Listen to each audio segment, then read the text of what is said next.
Ovo je Astro Python, u prevodu Astro Fijaker.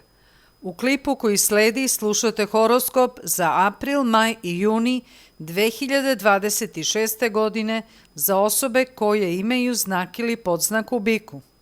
Imaćete neku prikrivenu nervozu jer nešto što vam je ranije išlo iz prve i dosta uspešno što se tiče nekih vaših planova i akcija, sada kao da je stalo i da nailazite na neke kočnice i prepreke.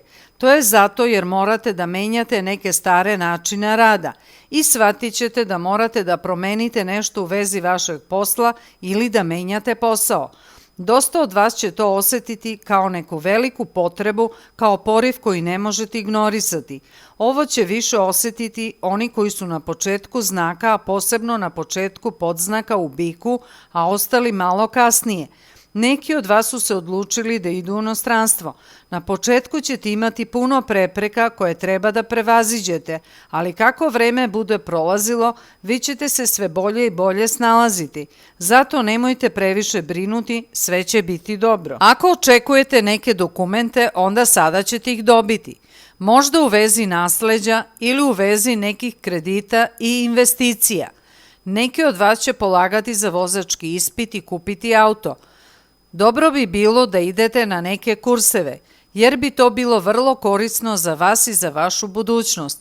Sada je period kada možete da se oslonite samo na sebe i na Boga.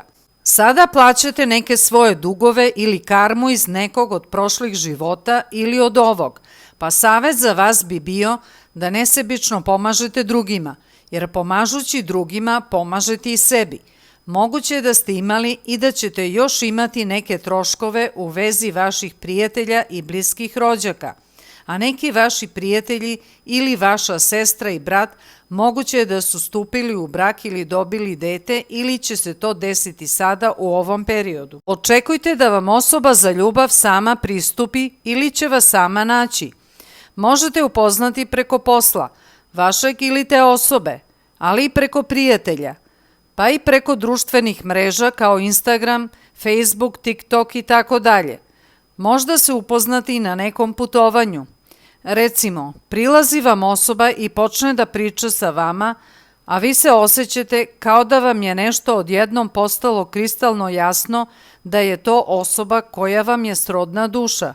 I imaćete utisak da vas je grom pogodio i kao da ste se ponovo pokrenuli, oživeli, dobili novi električni impuls, a niste ni znali da ste bili upali u sivilo dana i u nekoj monotoniji.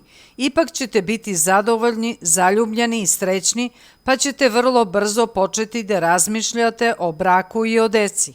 Možete imati problema sa očima i sa krvnim pritiskom. Ako vas boli grlo i odete kod lekara, a oni vam predlože da vam izvade krajnike, proverite jer možda i nije to potrebno. Znači, ako idete kod lekara, proverite bar 2 puta jer mogu da vam pogreše dijagnozu. Treba da proverite i da li ste alergični na nešto. Mogu vam se pojaviti neki strahovi, a bit će vezano za vašu budućnost, jer imaćete utisak da još uvek ne možete videti ili odlučiti u kom pravcu da idete u životu. Sada morate da se rešite nekih svojih starih navika, osjećanja neke krivice, pa i da se suočite sa nekim svojim razočarenjima i gubicima. Imaćete utisak da morate završiti nešto što ste dugo odlagali. Sve to vam je zapravo čišćenje starih dugova ili karme, pa će vam prijati da povremeno budete sami. Ja sam Snežana, a za izradu horoskopa i razgovora možete me kontaktirati preko Vibera. Moj telefon je 00 389 75 55 8066.